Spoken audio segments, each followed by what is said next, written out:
It didn't make any logical sense. My income was less than my expenses, but everything that truly mattered was covered. I didn't realize it then, but that was surrender. I wasn't fighting, I wasn't panicking, and things still worked out. Have you ever tried to control every detail of your life, your career, your relationships, even your future, only to end up anxious and frustrated? That was me, even though I believed in God. I still carried this inner habit of trying to manage everything by myself. I thought if I didn't plan, push, force, and fix things by myself, nothing good will happen. But all that left me with stress and disappointment.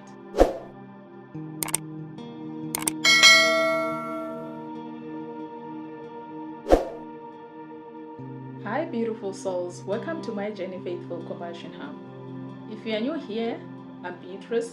If you've been journeying with me already, thank you for being here. Today, I'm opening my heart to share an experience that taught me how to surrender and trust.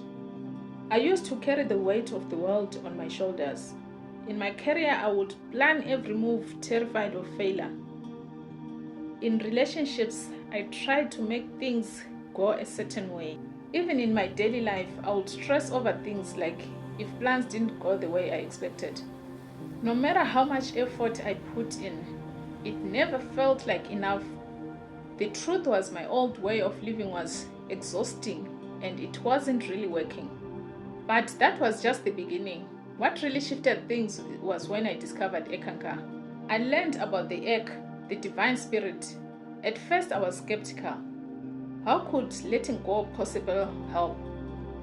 But the more I practiced, the more I realized surrender meant trusting the divine spirit to guide me. And surrender isn't giving up, it's aligning with a higher flow. And surrender brought lessons, powerful lessons. I learned that forcing closes doors, but surrender opens them. When I stopped pushing, opportunities began to appear in places I didn't expect. I realized that surrender is not passive, but it's active trust. It's about doing my part, also letting the spirit handle what I cannot control. And I discovered that small acts of letting go bring big shifts. Just pausing before reacting or accepting a change of plans brought surprising peace. These were eye-opening lessons, but knowing them wasn't enough. I had to put them into practice. So the next step of my journey was learning how to surrender each day. Here is the question many people ask: how do you actually surrender?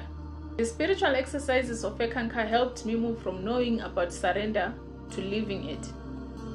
It is best to journal insights, but as for me, I did not journal anything.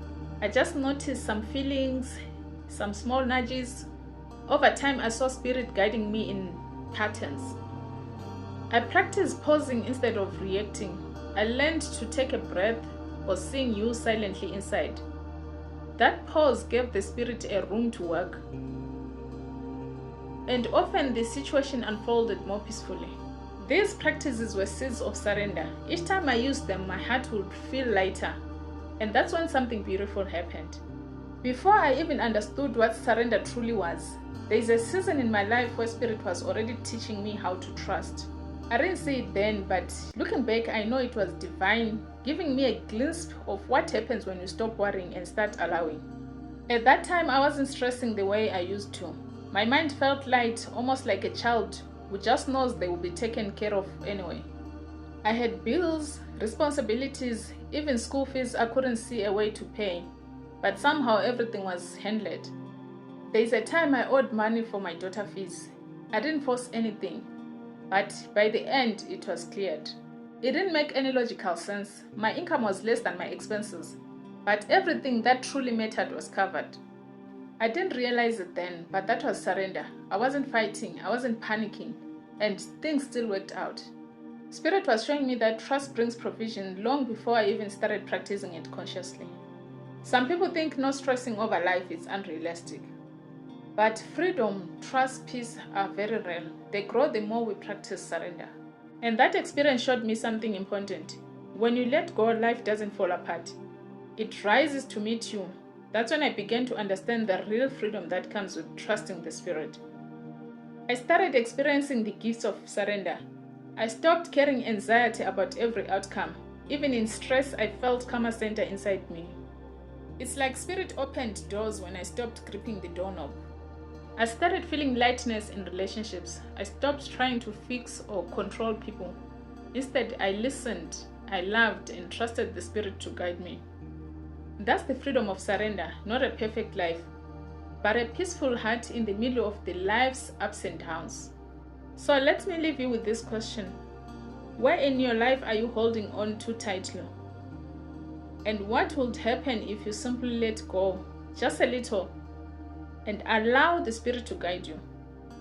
If this message speaks to your heart, try a simple exercise today.